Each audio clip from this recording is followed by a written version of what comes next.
ஆந்திர மாநில துணை முதல்வரும் ஜனசேனா கட்சியின் தலைவருமான பவன் கல்யாண் மீது ஹைதராபாத்தைச் சேர்ந்த வழக்கறிஞர்கள் இருவர் போலீசில் புகார் அளித்துள்ளனர்.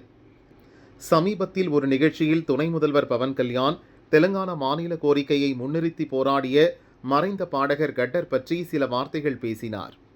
அவர் தன்னிடம் ஒரு கார் கேட்டதாகவும் அவரது வேண்டுகோளை ஏற்று அவருக்கு தான் கார் பரிசளித்ததாகவும் கூறினார். பவன் கல்யாணின் இந்த பேச்சு தெலுங்கானாவில் பெரும் சலசலப்பை ஏற்படுத்தியுள்ளது. ஹைதராபாத்தைச் சேர்ந்த வழக்கறிஞர்கள் இருவர் பவன் கல்யாணுக்கு எதிராக எல்பி நகர் போலீஸ் ஸ்டேஷனில் புகார் அளித்தனர். அதன் அடிப்படையில் பவன் கல்யாணுக்கு எதிராக வழக்கு பதிவு செய்யப்பட்டுள்ளது. இதுகுறித்து பவன் கல்யாணுக்கு எதிராக புகார் அளித்த வழக்கறிஞர்கள் பார்கவ் மற்றும் ரவிக்குமார் கூறியதாவது: தெலுங்கானாவைச் சேர்ந்த நாட்டுப்புற பாடகர் கட்டர் தெலுங்கானா தனி மாநில கோரிக்கையை வலியுறுத்தி நடந்த போராட்டங்களில் முக்கிய பங்காற்றியவர். மேலும் அவர் ஒரு தலித் சமூகத்தைச் சேர்ந்தவர். தெலுங்கானா மக்கள் நலனில் மிகுந்த அக்கறை கொண்டிருந்தார். அவர் தற்போது உயிரோடு இல்லை என்பதற்காக பவன் கல்யாண் எதை வேண்டுமானாலும் பேசலாம் என நினைக்கிறார்.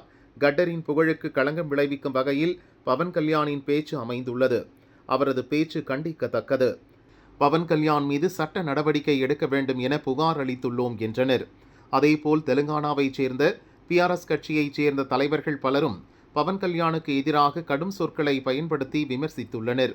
பிஆர்எஸ் தலைவர்களின் பேச்சுக்கு ஆந்திர மாநில முதல்வர் சந்திரபாபு நாயுடு கடும் கண்டனம் தெரிவித்துள்ளார். நாம் அனைவரும் ஒரே மொழி பேசும் இருவேறு மாநிலங்களைச் சேர்ந்தவர்கள். உலகின் முன்னணி நிறுவனங்களை வழிநடத்தும் தலைவர்களாக தெலுங்கு பேசும் மக்கள் உள்ளனர். நம்மில் பிரிவினையை, வெறுப்பை தூண்டும் வகையில் பிஆர்எஸ் தலைவர்கள் பலரும் செயல்படுகின்றனர். பவன் கல்யாணுக்கு எதிரான வெறுப்பு பேச்சுகள் கண்டிக்கத்தக்கவை என ஆந்திர முதல்வர் சந்திரபாபு நாயுடு கூறியுள்ளார்.